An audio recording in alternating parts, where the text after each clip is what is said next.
बूढ़े बाप और बेटे का ऐसा केस जिसे सुनकर जज साहब की आंखों में भी आंसू आ गए। एक बूढ़ा आदमी अदालत में दाखिल हुआ ताकि अपने बेटे की शिकायत कर सके। जज साहब ने पूछा, आपको अपने बेटे से क्या शिकायत है?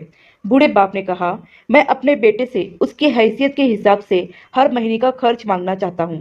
जज साहब ने कहा, यह तो आपका हक है, इसमें कोई सुनवाई की जरूरत नहीं है। आपके बेटे को वैसे भी आपको हर महीने खर्च देना ही चाहिए। बाप ने कहा, मैं बहुत मालदार हूँ और मेरे पास पैसों की कोई कमी नहीं है, लेकिन फिर भी मैं अपने बेटे से हर महीने खर्चा लेना चाहता हूँ, चाहे वो कम ही क्यों ना हो। जज साहब आश्चर्यचकित होकर बाप से कहने लगे, अगर आप इतने मालदार हैं तो आपको अपने बेटे के पैसों की क्या जरूरत है?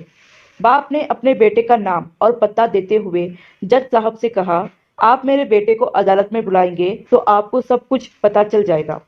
जब बेटा अदालत में आया तो जज साहब ने बेटे से कहा कि आपके पिता आपसे हर महीना खर्चा चाहते हैं, चाहे वो कम ही क्यों न हो।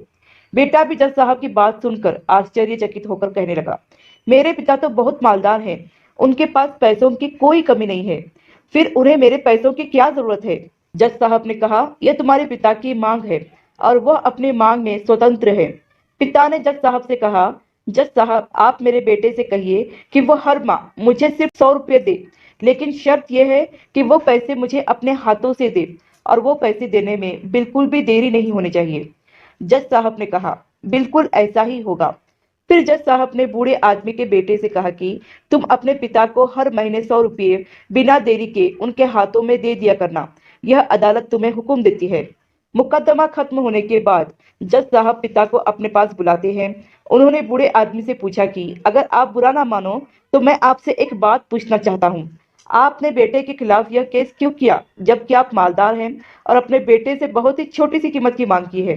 बूढ़े आदमी ने रोते हुए कहा, जज साहब मैं अपने बेटे का चेहरा देखने के लिए भी तरस गया था। वह अपने कामों में इतना व्यस्त रहता है कि एक जमाना गुजर गया उससे मिले हुए, और ना जाने कितना वक्त गुजर गया कि मैंने अपने बेटे से बात नहीं की, ना सामने बैठकर और ना ही मोबाइल पर। मुझे अपने बेटे से बहुत मोहब्बत है, इसलिए मैंने उस पर यह केस कर दिया ताकि हर माह ही सही, कम से कम वह मेरे सामने तो आ जाया करेगा, मैं उसे देखकर खुश हो लिया करूंगा। बूढ़े पिता की बात सुनकर जज साहब की आंखों में आंसू आ गए। जज साहब ने कहा कि अगर आप यह बात मुझे पहले ही बता देते तो मैं आपके बेटे को आपको नजरअंदाज करने और आपका ख्याल न रखने के जुर्म में सजा भी दिलवा देता। बूढ़े पिता ने जज साहब की ओर मुस्कुराकर देखते हुए कहा, अगर आप मेरे बेटे को सजा दिलवा देते तो यह मेरे लिए बहुत ही दुख की बात होती, क्योंकि मैं सच में अपने बेटे से बहुत मोहब्बत करता हूँ और मैं ये हरगिज नहीं चाहूंगा कि मेरी वजह से उसे कोई सजा मिले या उसे कोई तकलीफ पहुंचे। काश के बच्चों को यह पता चल जाए कि उनके माता पिता उनसे कितनी मोहब्बत करते हैं, वक्त रहते वो उनकी बात को समझ पाए। आशा करती हूँ कि कहानी आपको पसंद आई होगी। कहानी पसंद आई हो तो लाइक, सब्सक्राइब और शेयर जरूर करें, और इस कहानी पर आपकी क्या राय है हमें कमेंट करके जरूर बताएं।